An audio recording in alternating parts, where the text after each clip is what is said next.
Ողջույն 24-ի եթերում հետագիստն ես Նարեկ Գալստյանը, այս բան ես հյուրընկալել եմ Մայրաթորի միաբան հոգեշնոր Հայր Զաքարիա ծայրագույն վարդապետ Բաղոմյանին, Աստված օգնական Հայր Սուրբ։ Աստված պահապան։ Եվ շատ շնորհակալ եմ հրավերս ընդունելու համար։ Ես եմ շնորհակալ։ Հայր Սուրբ, մենք մտնում ենք մեծ պահքի շրջան, մտել ենք արդեն մեծ պահքի շրջան, անշուշտ թոհուբոհը իրադարձությունները շատ դեպքերում աշխարհիկ մարդկանց հնարավորություն չեն տալիս իրենց կտրելու աղոթական այսպես միջավայրում հայտնվելու, բայց ձեր խորհուրդները մեծ պահքի շրջանում, եթե կարելի է մեր հեռուստադիտողներին գոնե սկսենք այսպիսի թեմաներով, էլի։ Մեծ պահքը յուրահատուկ շրջան է ամեն մի քրիստոնյայի հոգևոր կյանքի զորացման համար։ Սա ապաշխարության, աղոթքի, ինքնակնության մի շրջան է, որի նպատակն է մեզ զրկել ինչ-որ բաներից, հեռու մնալ մեղքերից, որպեսզի կարողանանք մաքրված, հոգեպես եւ ֆիզիկապես պատրաստ լինելով դիմավորենք Քրիստոսի հարության այդ ուրախությունը։ Մենք պահք ենք պահում Սուրբ Զատիկա է։ Այո։ Մենք պահք ենք պահում ոչ թե նորաձևության համար, նիհարելու կամ ուրիշների աչքին ավելի լավ քրիստոնյա երևալու, այլ մենք պահք ենք պահում ոչ ասելու մեղքին եւ իսկապես այդպես պատրաստված դիմավորելու այդ զատկական ուրախությունը։ Հայր Սուրբ, ես իհարկե այսպես այլ բազմաթիվ այլ հարցեր ունեմ, որոնք կապված չեն պահքի հետ, բայց պահքի հետ կապված էլի մի քանի բան կա, որ գոնե անձամբ ինձ հետաքրքրում վստահ եմ հերոսատողների շատերին էլ։ Շատ դեպքերում պահքը եւ սննդային որոշակի բացառումները կարծես թե զուգորդվում են, այսինքն տեղ-տեղ այն վերածվում է կներեք այս բառի համար դիետայի, հա, երբ որ մարդիկ ուղղակի, չգիտեմ, հրաժարվում են կենթանական ծակման ցանկացած բանից, հա, այսպես իրից, այսպես ասեմ, հա, կամ ուտելիքից, այսպես ասեմ։ Ինչ է իրականում մեծ պահքի խորհուրդը զրկանքի առումով, հա, այսինքն դու, երբ որ քեզ ինչ-որ բանից զրկում ես, ինքը ուղղակի ինչ-որ բան քայլ է, հա, որ դու ես օրինակ, չգիտեմ, հավի միշտ չեմ ուտում կամ խոզի միշտ չեմ ուտում, թե դրա մեջ այնուամենայնիվ այլ իմաստ գոյություն ունի։ Շատ կարևոր է, որ մենք մեծ պահքի մեջ հոգևոր նպատակ դնենք։ Եթե այս պահեցողության շրջանի մեջ մենք հոգևոր նպատակ իմաստ չենք դնում, ապա անիմաստ է նման պահեցողությունը։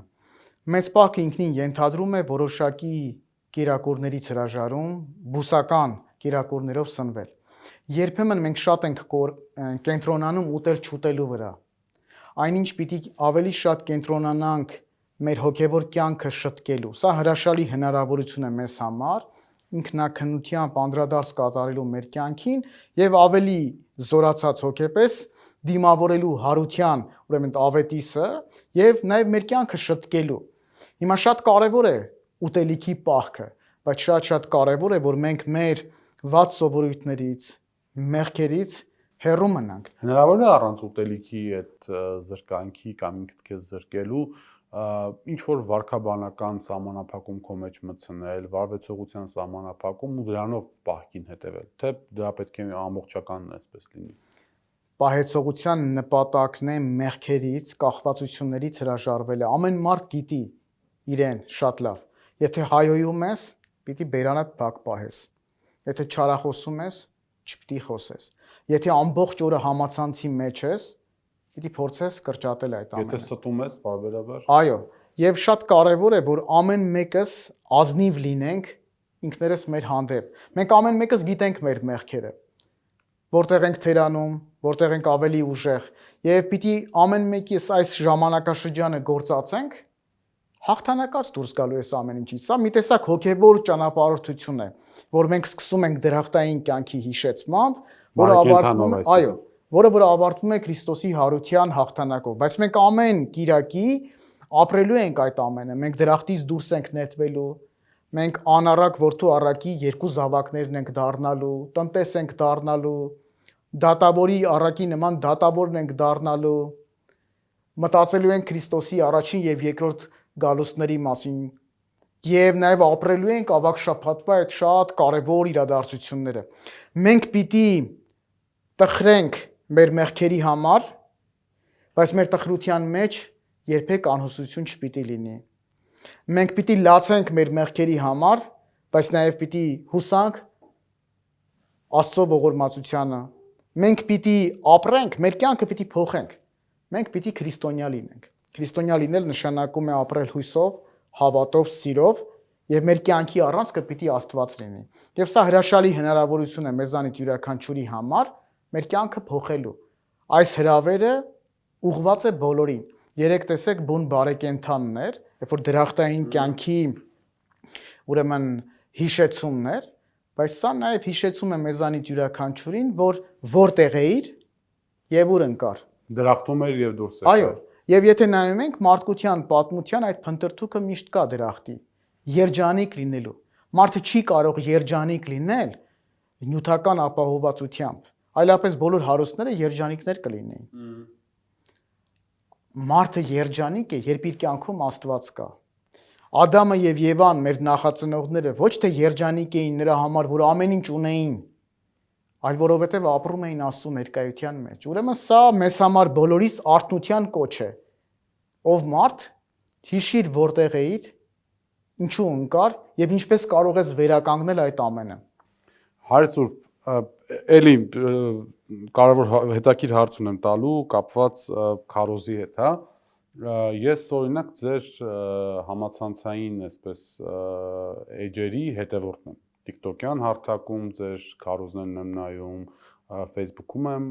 ընթերցում, չգիտեմ արդյոք մնացած տեղերում ունեք թե չունեք, բայց այս երկուսի պարագայում ես հետևում եմ։ Քանի որ եկեղեցին ինքը նաև իր ընդհանրության մեջ է բավական ավանդապահ կառույց է եւ ինչ որ առումով նաև կոնսերվատիվ կառույց է,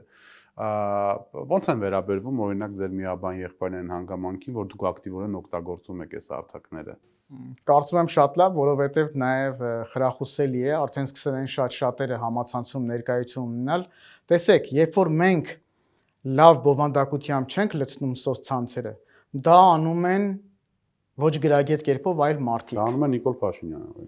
Ոչ միայն Նիկոլ Փաշինյանը, այլ տարբեր մարդիկ խոսում են իբր պաշտպանելով հայոց եկեղեցին, բայց նաև խոսում են մեր վարդապետության դեմ եւ այլն։ Եվ շատ հետաքրքրական մի բան կա, երբ որ դու ընկնում ես այդ ռիթմի մեջ, ամեն օր բոլոր մարդիկ գիտեն, որ ժամը 9-ին առավոտյան կարճ տեսանյութ է լինելու։ Բայց դրա նպատակը կրթելն է, դաստիարակելն է, որովհետեւ իմ խորին համոզմամբ մենք ինչ պետք է անենք։ Մենք պիտի Աստծո խոսքը քարոզենք եւ արժեքներ։ Եթե մենք այս ամենը կարողանանք անել, արժեքային համակարգ ունեցող մարդը արդեն կարիք չկա նրան ասելու, թե դու ում ընտրես կամ ում չընտրես։ Ինքը պիտի գնա եւ արդեն իր այդ ունեցած արժեքային համակարգով ընտրություն կատարի։ Բայց արդյոք համացանցը միգուցե անխուսափելի է, երկու կարծիք կարող է ներկայացնել, հա։ Մի պարագայում անխուսափելի է, որովհետեւ մենք ապրում ենք թվային իրականությունում ու չես կարող թվային իրականությունից խուսափել։ Մյուս պարագայում էլ շատ դեպքերում մարդիկ հավատացյալները միգուցե բավարարվեն այսպես համացանցային տեսանյութեր նայելով եւ օրինակ չընթերցեն ավետարան կամ այլ սուրբ գրային մեկնություններ։ Տեսեք, համացանցը միջոց է Աստծո խոսքը քարոզելու համար, բայց համացանցը միջոց է ոչ թե մարդկանց կապելու այս կամ այն հոգեվորականին, այլ նրան առաջնորդելու եկեղեցի, որովհետեւ այո, եկեղեցու խորհրդական կյանքը չես կարող համեմատել վիրտուալ իրականության հետ։ Դու օրինակ չես կարող վիրտուալ իրականության մեջ հաղորդություն ստանալ, խորհուրդներին հաղորդ դառնալ։ Սա մեզ համար հնարավորություն է, այո, սա մեզ համար հնարավորություն է այն մարդկանց, այն ովքեր որ սոցցանցերում են, իրենց գիտելիքներ հաղորդելու եւ բերելու կապելու եկեղեցուն։ Տեսեք, մեր եկեղեցին միշտ զորավոր է եղել այն ժամանակ, երբ մենք ունեցել ենք իսկապես ժամանակին համահունչ վարդապետած դաս, որոնք կարողացել են այդ ժամանակի լեզվով Աստծո խոսքը մեկնաբանել։ Եթե այսօր մենք չօգտագործենք այս նորագույն տեխնոլոգիաները, մենք տանուլ ենք տալու։ Մենք պիտի այս ամենը օգտագործենք եւ մարդկանց հրավիրենք եկեղեցի։ Տեսեք, շատ անգամ մարդիկ կապվում են եկեղեցականի հետ, որը ճիշտ չէ։ Եկեղեցականը միջոց է, որպեսզի մարդ կապվի եկեղեցու հետ։ Բայց դա էլ մարդկային է, որովհետեւ ամեն մարդ իր համար նախընտրելի հոգեվորական ունի, ում հետ հոգեվոր զրույցներում նորոգվում է, այսպես ասեմ, այսինքն դա էլ է կարևոր։ Նարեկ, մի շատ կարևոր բան կա։ Չպետք է ֆետիշացնել հոգեվորականի անձը։ Երբեմն մենք ֆետիշացնում ենք այդ հոգեվորականին եւ հանկարծակի ինչ որ մի բան, որ տեսնում ենք սխալ, ընկնում ենք մեծ գայթակղության մեջ։ Դրա համար մեր հոգեվորականները շատ զգույշ պիտի լինեն։ Իրենք պիտի դառնան միջոց եկեղեցուն կապելու համար այդ մարդուն։ Իրենց անձը առաջ Այո, պետք է լինել եկեղեցու մեջ եւ եկեղեցականների կողքին եւ Փարտիրոջ պիտի անկեղծ խոստովանեմ, որ մենք գոնե նոր սերնդի մեջ շատ լավ հոգեվորականներ ունենք, որոնք Աստծո խոսքն են քարոզում, որոնց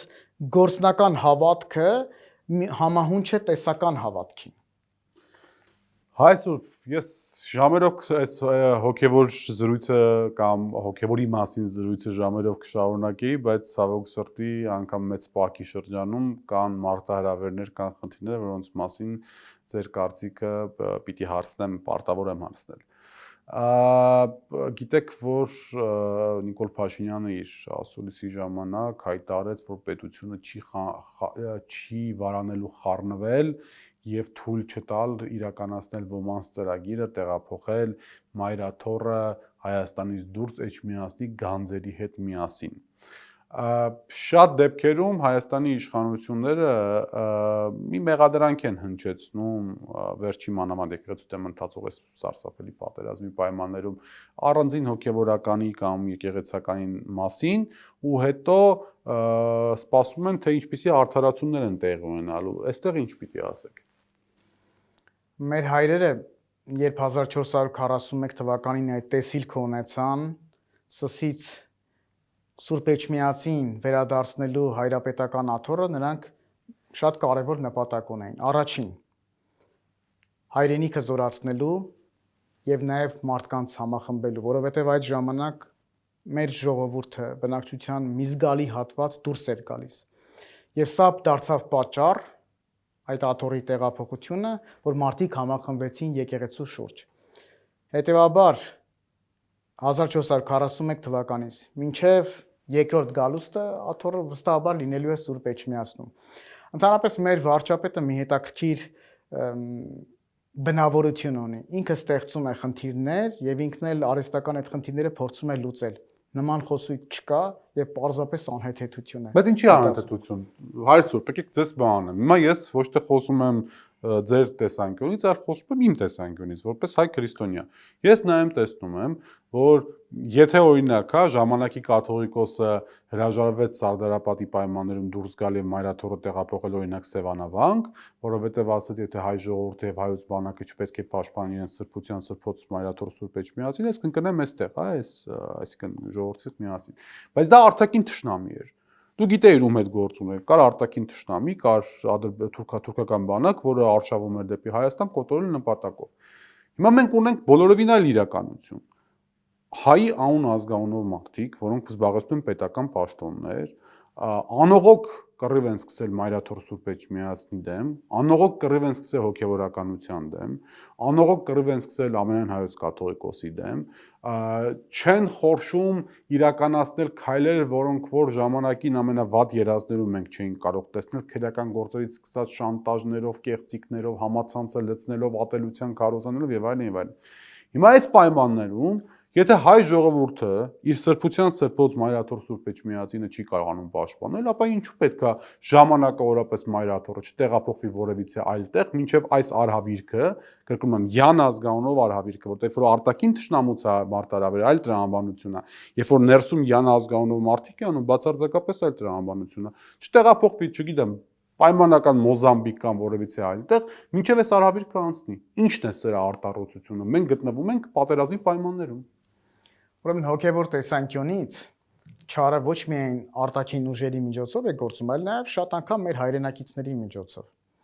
Բայց սա պատճառ չի կարող հանդիսանալ, որպեսզի աթոռը տեղափոխվի կամ եւ այլն։ Ընդհակառակը, մենք ամեն ինչ պիտի անենք, որպեսզի մեր եկեղեցին շարունակի իր հոգեփրկչական եւ ազգապահպան առաքելությունը եւ իմջիալիուս մի բան ասեմ։ Ներկայիս հայրապետի օրոք է, որ մեր բոլոր գանձերը, մեր ունեցած բոլոր սրբությունները անձնագիր են ստացել եւ այս հայրապետի օրոք մենք մի քանի տասնյակ նոր սրբություններ ենք ստացել։ Գույքագրված է այսինքն։ Ամբողջը, ամբողջությամբ եւ նաեւ պիտի խոստովանենք, որ ներկայիս հայրապետը իր կյանքով, գոնե վերջին իրադարձություններին այս իր վերաբերմունքով ցույց տվեց, որ արժանի հետնևորդն է մեր նվիրյալ հայրապետների։ Եվ ես կարծում եմ, որ մենք պիտի կարողանանք այս ամենը հաղթահարել, դժվար է լինելու, որովհետև մենք ի վերջո հսկայական մի ամբողջ պետական ապարատ պայքարում է, եւ մենք չունենք ոչ զորք ունենք, ոչ ուժային կառույցներ ունենք եւ այլն։ Մեր ուժը մեր ժողովուրդն է։ Եվ մեր ժողովուրդը իր եկեղեցու կողքին է։ Ես կարծում եմ, որ մենք ապրում ենք վերափոխման, ինքնամաքրման մի շատ հետաքրքիր ուրեմն շրջան, որտեղ հաղթելու է նա, ով մինչև վերջ կհամբերի։ Վստահ եմ, որ ամեն ինչ կարող է պատահել, բայց մենք պիտի նաև ամեն ինչ անենք, որպեսզի կարողանանք մնալ հաստատում մեր հավատքի մեջ։ Տեսեք, հոգևոր տեսանկյունից մեր հավատքը ոչ միայն փորձվում է ուրախության ժամանակ, երբ որ մենք փառք ենք տալիս Տիրոջը, այլ հավատքը առավել եւս փորձվում է նման իրավիճակներում։ Փորձությունների Սա բոլորիս համար, հայ եկեղեցու յուրաքանչյուր զավակի համար փորձության շրջան է։ Եվ մենք պիտի պատվով այս փորձությունը հաղթահարենք եւ ավելի ուժեղացած դուրս գանք։ Ինձ համար ընդհանրապես ես անգամ չեմ էլ մտածում աթոռի տեղափոխության գանձերի դրանք կեղծ օրակարգեր են։ Գանձեր բառը իշխանությունները հատուկ են օգտագործում, էլի տեսեք, քանի որ հաշվի առնելով, որ իրենց կողմնակիցների մի մասը, այսպես գանձ բառը ասելուց երևի թե մտածում է, որ այդտեղ ինչ-որ ոսկի կա թաղված, հա, այսպես այդ ոսկիները հանգարց կարող է տանեն այդ ոսկիները, չէ՞ որ պետք է բաժանվի իրենց միջև եւ այլն, այլն, այդ գանձ բառը հենց այնպես չի, դուք որպես քարոզչական մարմին ղեկավարող մարդ մայրաթոռում պետք է ինձանից լավ իմանաք, որ հենց այնպես այդ բառերը չեն օգտագործում։ Ու որպես այդպես օրինակ բերում եմ, որ չգիտեմ, Սուրբ Գեղարդի հատված է կտրվել եւ նվիրվել է Ռուսիո պատրիարքին, քրական գործ անգամ այդ թեմայով հարուցեցին։ Մեկ անգամ եւս եթե հնարավոր է ինքներդ բացատրեք, թե դա ինչ պրոցեդուրա է, ինչպես կարելի է մեկը մյուսին եկեղեցական սրբություններ, հոգեվոր սրբություններ նվիրելու այդ process-ը ինչպես է, ինչ է իրենց ենթադրում։ Ընդհանրապես դարերով ընդունված է եկեղեցիների միջև սրբությունների փոխանակումը, ինչպես այլ եկեղեցիներն են մեզ տվել, այնպես էլ մենք։ Եղարդի հետ կապած այս անիմաստ աղմուկը, որը որ բարձրացվել է նաև որոշակի քարոզչական նպատակով, մարդկանց զգացականության վրա ազդելու։ Այդ տեսակ ռուսներին բան արեցան։ Կարծում եմ, որ արդեն իսկ բացատրությունները տրվել են, անխափան մնում է Գեղարդը եւ մի բան շատ հետաքրքիր մի բան ասեմ։ Ներկայիս վեհապարի օրհնությամբ ամեն տարի Թադեոս եւ Բարդուղիմեոս առաքյալների տոնին Աստվածամուխ Գեղարդը դուրս է բերվում։ Եվ շատ մի հետաքրքրական մի բան կա, որը եւս մեկ անգամ ցույց է տալիս մեր Գեղարդի հրաշագործ զորությունը։ Բազմաթիվ հրաշքներ են այսօր կատարվում։ Եվ սա նշանակում է, որ ամեն ինչ նորմալ է։ Պարզապես տեսեք, մի իրավիճակում ենք ապրում, երբ այս տեղեկատվական հոսքերը շատ են, մարդիկ մի տեղեկատվությանը ծանոթ են լինում, մի տեղեկատվությանը ծանոթ չեն լինում, մարդիկ մանիպուլացնում են եւ այլն, լսեցի, որ անգամ կարող է վեհապարը գնալ եւ հանկարծ չվերադառնալ, սրանք абսուրդի ժանրից են, հասկանում եք, ոչ մի մարդկային նորմալ մարդ չի կարող այդպիսի բան մտածել, էլի, չի կարող։ Եվ ի վերջո մեր նպատակը ո՞րն է։ Մենք ուզում ենք ունենալ իսկապես հզոր օրենքի երկիր։ Եվ տեսեք, այս բոլոր հարվածները, որ կատարվում է, սրանք պատահական չեն։ Այստեղ կա նաև արտաքին միջամտություն, եթե մենք ուշադիր նայում ենք թուրք-ադրբեջանական խոսույթը, երբեմն երբ որ անունները հանում ես, տեսնում ես, որ նույն բանի մասին են խոսում։ Ի վերջո մի բան պիտի հասկանանք։ Հայոց եկեղեցին քաղաքականությունից դուրս է, նա վերպետական հաստատություն է։ Նա Հայաստանի եկեղեցին չի, որը որ Հայաստանի Հանրապետության։ Եթե պետությունները որոշակի սահմաններ ունեն, ապա եկեղեցին անսահման է։ Ամենայն հայոց կաթողիկոսի իշխանությունը տարածվում է ոչ միայն Հայաստանի Հանրապետության տարածքում, այլ նաև դրանից դուրս։ Եվ եկեղեցին մեր ամենամեծ ցանցային կառույցն է։ Տեսեք, մեր իշխանավորները տասնամյակներ շարունակ օգտվել են, չէ՞, եկեղեցու հնարավորություններից, մեր թեմակալ առաջնորդների միջոցով, մեր կառույցների եւ այլն եւ բազգային բազմաթիվ հարցեր լուծելու համար։ Եվ եկեղեցին միշտ մեջք է եղել Հայաստանի Հանրապետությանը, որովհետեւ անկախության այս գաղափարը եղել է մեր հայրերի, մեր նվիրական երազանքը։ Եվ անկախությունից այս կողմ եկեղեցին ամեն ինչ արել է իր խողովակներով, իր կառույցներով, իր հնարավորության սահմաններում, ամրացնելու մեր պետականությունը եւ այսօր էլ ժամանակն է այս մեծ բակի շրջանը ամեն մեկս ինքնաանդրադարձ կատարելու երկխոսության մեջ մտնելու հասկանալու որն է լավը որը վատը հնարավոր է այս իշխանությունները երկխոսություն այլևս ես կարծում եմ որ անհնարին որևէ բան չկա եթե մեր շահը մեր պետականության զորացումն է գուցե հիմա շատ ընթերցողներ ասեն հնարավոր չէ եւ այլն միշտ էլ հնարավոր է բայց պետք է ունենալ այդ կամքը բայց արդյոք իրենց մոտիվացիան պետականության բանն է որովհետեւ եթե պետականության հզորությունն է իրենց մոտիվացիան վեհապար հայրապետի դեմ քրեական գործ չէին արոցի դուք երբևիցե ձեր մտքով կանցներ մի օր որ արթնանալու եք ու վեհապար ասենք ինչ որ մի քննիչ վեհապար հայրապետին խափանման միջոց է ընտրելու ես անկեղծ ասած ավելի վատ բաներ եմ սպասում որովհետև իմ կարծիքով ամեն ինչ որ տեղի ունենում մեր կյանքում շատ հստակ ծրագրավորված գնում է եւ պատահական որևէ բան չի եղել։ Ի վերջո մի բան պիտի ընդունենք։ Հայոց եկեղեցին մեր պատմության եւ մեր ինքնության կրիչն է։ Երբ որ դու դա վերցնում ես, դու քո ինքնության մի հատ ամբողջական հատված այլևս կորցնում ես։ Լավն է, վատն է, այս հոգեվորականը լավն է, վատն է, դա կարևոր չէ, բայց փաստը մնում է փաստ։ Հայոց եկեղեցին միակ կառույցն է, որը աստվածահաստատ լինելով, նաև ազգային կառույցն է, որը իր մեջ կրում է այդ ինքնության բոլոր բաղադրիչները։ Հետևաբար, եթե մենք ուզում ենք կպնել մեր ինքնության որոշակի բաղադրիչներին, հարվածը պիտի լինի հայոց եկեղեցու դեմ։ Ուստի պատահական չեն այն քայլերը, որոնք արվում են։ Հայոց եկեղեցու պատմությունն առարկայի դուրս բերում, զանազան արտոնություններից ուրեմն դուրս մղում եկեղեցուն եւ այլն։ Այս ամեն ինչը արվում է մեկ բանի համար՝ տկարացնելու եկեղեցին եւ կազմաքանդելու։ Դժբախտաբար մեր հասարակության մեջ չկա առողջ դիսկուրս այս ամեն ինչի մասին, բայց ես նաեւ վստահ եմ, որ եկեղեցին եւ եկեղեցականությունը հաղթահարելու են այս ամենը եւ նաեւ պիտի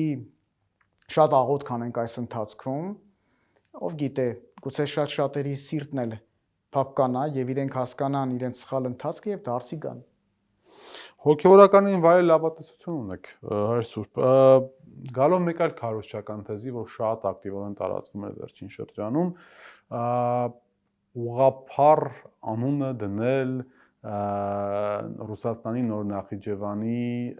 թեմի, գրանցման այսպես պաշտոնական փաստաթղթերում, ինչպես նաև եթե չեմ սխալվում, մեկ այլ տեղ նույնպես այդպիսի այսպես բան է, շակերտների մեջ բացահայտում է եղել, որ տեսեք, ամենայն հայոց կաթողիկոսը ցանկանում է լուծել կամ ընդհանրացնել հայ եւ ռուս եկեղեցիները, դրա համար դիմացը ուղղափառ անուն է դնում։ Հիմա ինձ համար որպես քիչ թե շատ համեստորեն ասեմ, ծանոթ անձնավորություն այդ ամեն ինչի իհարկե ծիծաղելի է թվում, բայց այնուամենայնիվ վստահ եմ, որ բազմաթիվ մարդիկ այսպես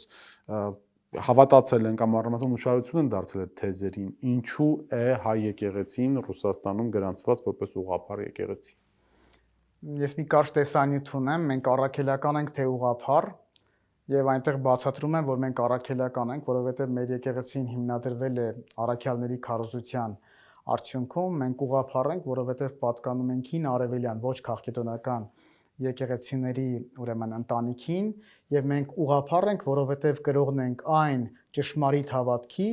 որ առաքյալները Հիսուսից ստանալով փոխանցեցին ուղիղ վարդապետության մասին։ Այո, ուղիղ վարդապետության մասին է,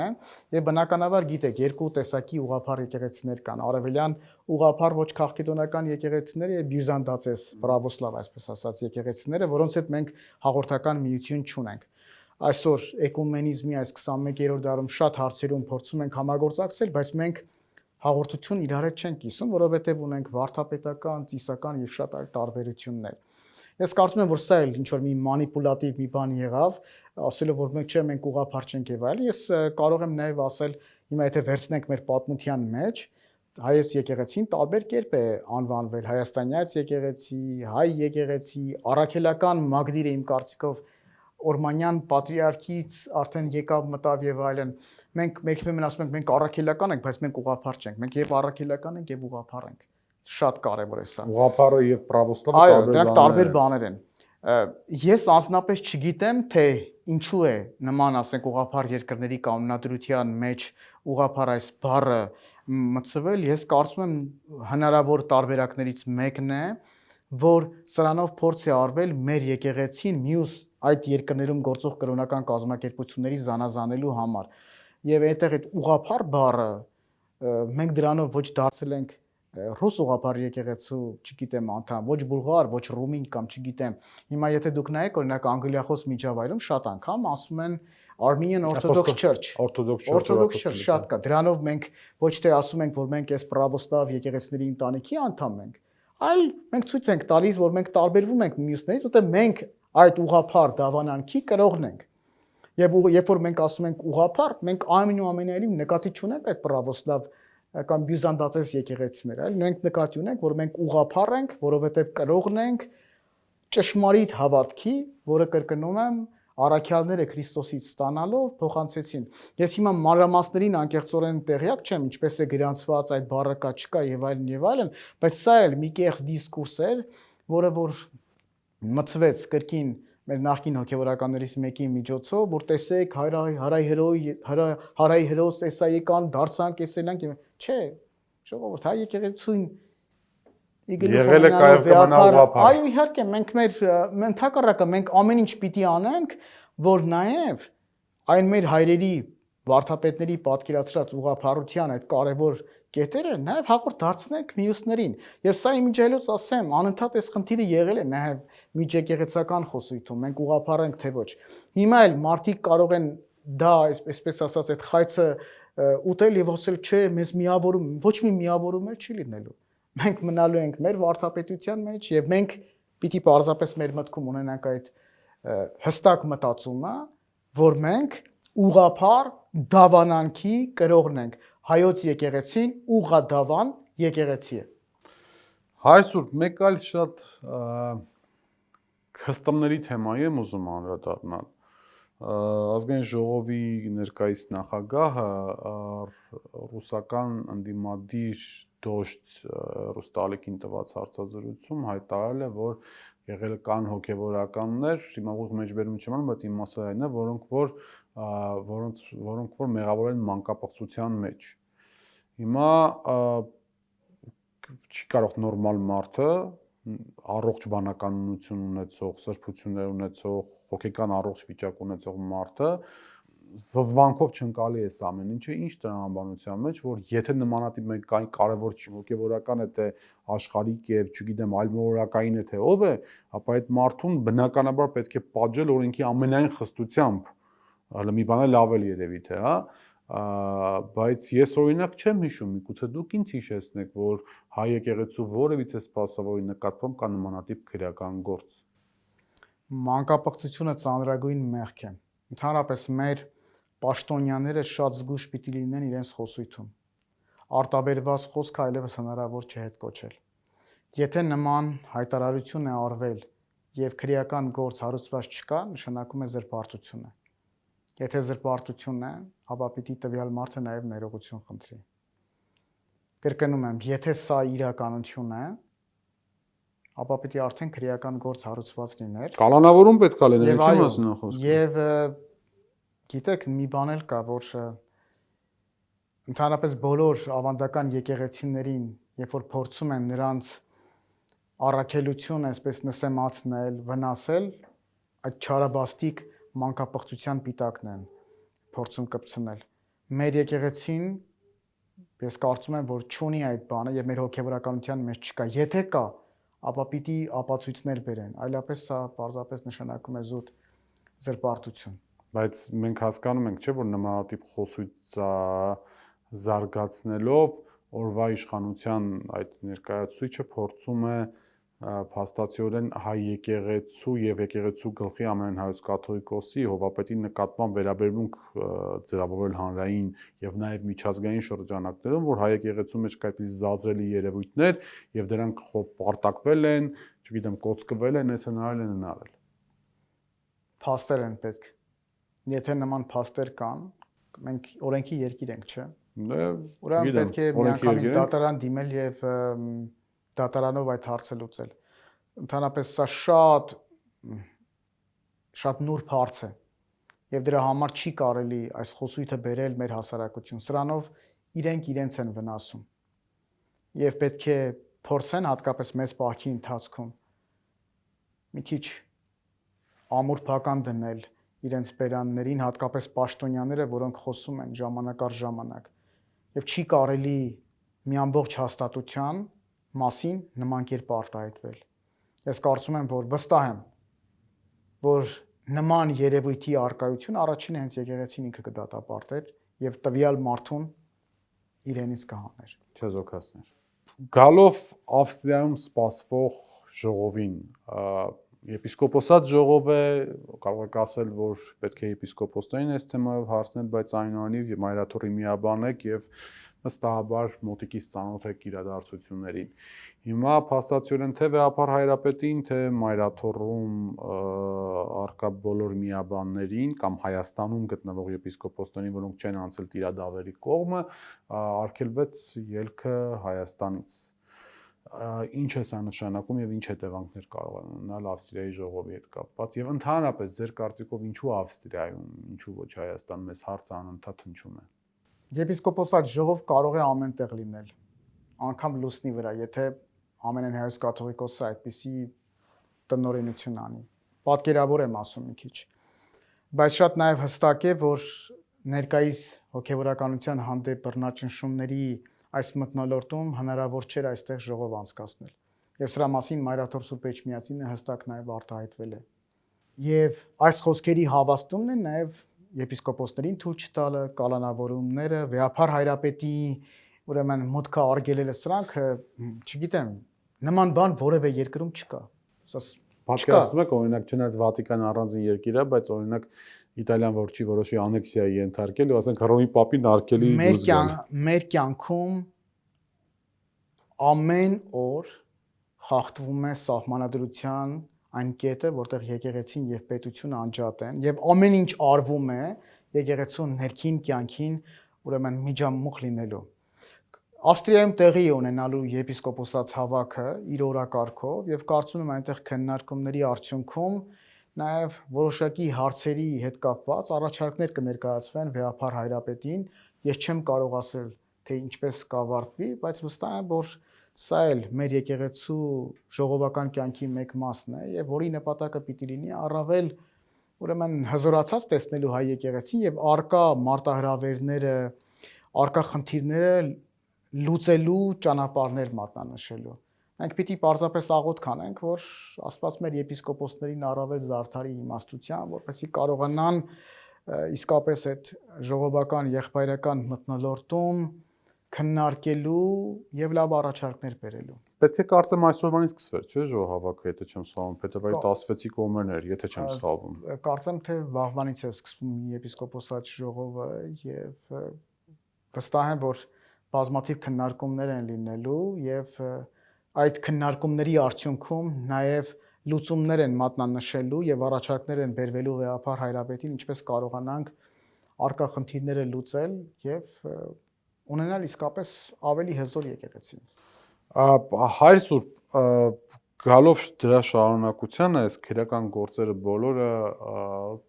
այսպես ծագեցին այն բանից հետո, երբ որ առաջին Ատյանի դատարանը որոշեց, որ Մասյացոտնի թեմի նախկին առաջնորդ այժմ այլևս կարգալույծ եղած եւ Ավազանի անունով կոչվող Արման Սարոյանը շարունակում է մնալ թեմի առաջնորդ։ Սա արդեն բոլոր փաստաբանները, որոնք որ այսպես որոշակի կրթական ցենզուր են իրավաբանները, ոչ միայն փաստաբանները, հայտարարել են, որ սա աբսուրդ է, այսինքն փաստացիորեն առաջին Ատյանի դատարանը ուղիղ խոչընդոտում է եկեղեցու ներքին կյանքում ընդունված որոշումներին, որը սահմանադրությամբ արգելված է։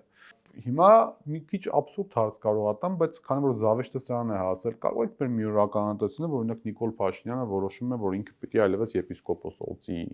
կամ ինքը պիտի որոշի թե ով է կարգալույց։ Դա արդեն որոշել ով է կարգալույց, ում կարող է օծել օրինակ, հա, ասենք ինչ որ այսպիսի նորամուծություններ կարող են ակնկալել այլևս ձեզ։ Քանի որ մենք ապրում ենք մի աբսուրդի թատրոնում, երբ որ ոչ մի միջազգային օրենք չկա, սահմանադրություն չկա, ինձ մոտ տպավորություն է, որ ընդհանրապես միջազգային իրավունքը եւ սահմանադրական իրավունքը մի հեռու տեղ, sense մի մինուտ անկյունում նստած լացում են։ Ես կարծում եմ ամեն ինչ էլ կարելի է տեսնել, չկա նման պրակտիկա, չկա ուղղակի ամբողջ աշխարհում եւ այս абսուրդը հասել է նրան, չգիտեմ, հնարավոր է օրինակի համար տեսեք վարչապետը նաեւ իրեն գործառույթները վերապահել, որոշում է ով է կարգալույծ, ով կարգալույծ չէ, ով է եպիսկոպոս, ով եպիսկոպոս չէ։ Մի տեսակ ինքը արդեն ստանձնել է եպիսկոպոսապետի եկեղեցին կառավարելու այս գործառույթը։ Չգիտեմ, անկեղծ եմ ասում, եւ ցավալին այն է փաստորեն ուզում վեհապար հայրապետ դառնալ հարցը։ Վեհապար հայրապետ դառնալու համար, եթե նման ցանկություն կա, պետք է գալ ճեմարան սովորել, ավարտել,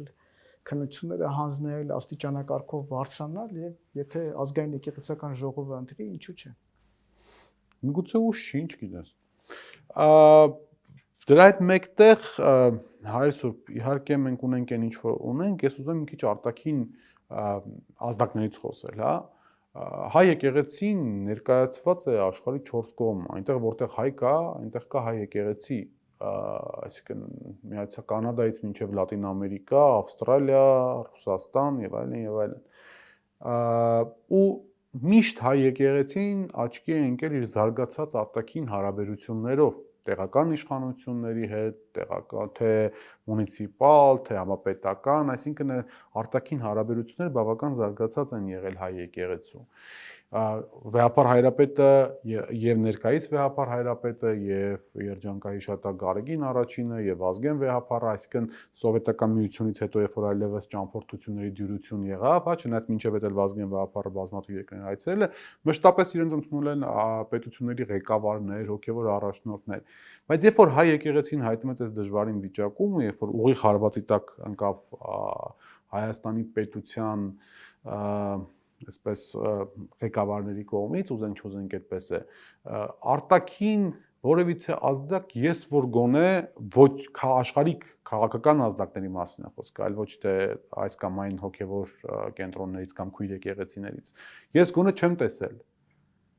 Կարող եմ ենթադրել, որ մանավանդ արևմտյան աշխարհը հաշվի առնելով այս աշխարհակաղական զարգացումները Նիկոլ Փաշինյանի ընտրած կուրսը սիրով նայում է, թե ինչպես է հայ եկեղեցին դրվում զոհասեղանին, հանուն այդ մեծ աշխարհակաղակական զարգացումների։ Շատ տարողունակ հարց եք տալիս, փորձեմ ոչ դիվանագիտորեն պատասխանել։ Ուղիղ պատասխանակ, դիվանագիտական պատասխանի։ Հայոց եկեղեցին միայն պարփակված չէ Հայաստանի Հանրապետության տարածքում։ Հայոց եկեղեցին գործում է աշխարհով մեկ։ Իմ խորին համոզմամբ այս ամենը արվում է ինչու, որպեսզի կարողանան մեր ինքնությունը ավելի տկարացնեն, որպեսզի կարողանան իրական Հայաստանի իրենց այս մտածածին կոնցեպտը բերել եւ իրագործել։ Այս կոնցեպտին խանգարում է հայոց եկեղեցին, որտեղ հայոց եկեղեցին չի կարող միայն այս սահմաններում լինել։ Պետությունները ունեն սահմաններ, բայց եկեղեցին չունի։ Եվ եկեղեցին, եթե ուշադրություն ենք դարձնում, այն միակ հաստատությունն է, որը խոսում է մեր ազգի հետ կապված խնդիրներից, բարձրաձայնում է դրանց մասին, եւ սա է պատճառը նաեւ, որ անընդհատ հարվածի տակ է։ Տեսեք, եթե մենք ունենայինք մի քիչ այլ մտածողություն ունեցող ղեկավարներ, իրենք կարող էին օգտվել եկեղեցական դիվանագիտությունից։ Այսինքն այնտեղ, որտեղ իրենք չեն կարող այդ հարցերը բարձրաձայնել, եկեղեցին կարող է։ Եվ հակառակը, եւ միշտ եղել է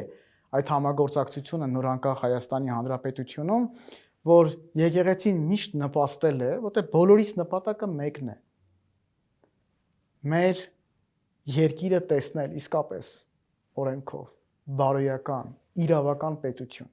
որտեղ մարդը իսկապես արժանապատիվ կյանք կունենա։ Բայց ամեն ինչ հիմա արվում է նրա համար, որ ավելի տկարացնեն։ Ինչ բամբասանք ասես գծվում է ուրեմն լրատվական դաշտ, հսկայական միջոցներ է ուրեմն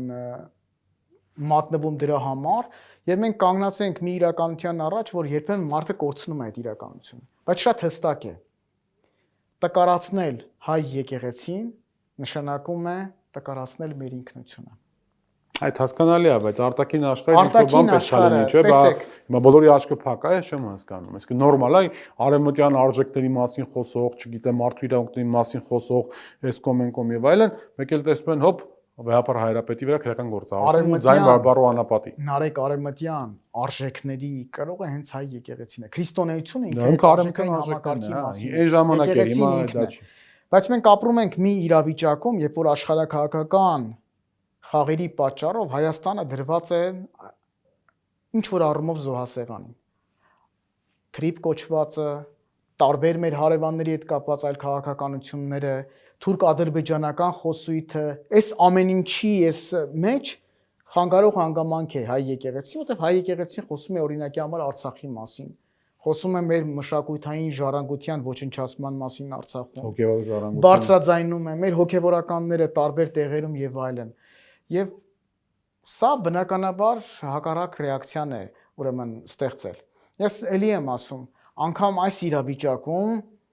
կարծում եմ դեռ բոլոր ճանապարհները չեն այրվել եւ պետք է նստել, խոսել, նպատակ ունենալով մեկ բան՝ հասկանալ եւ այս իրավիճակը պարզապես հանգուցալուծել։ Կրկին ես կարծում եմ, որ դուք շատ լավատես եք Հայր Սուրբ, որովհետեւ եթե կա դրատակարտակին քաղաքական բան, ազդեցություն եւ թելադրանք,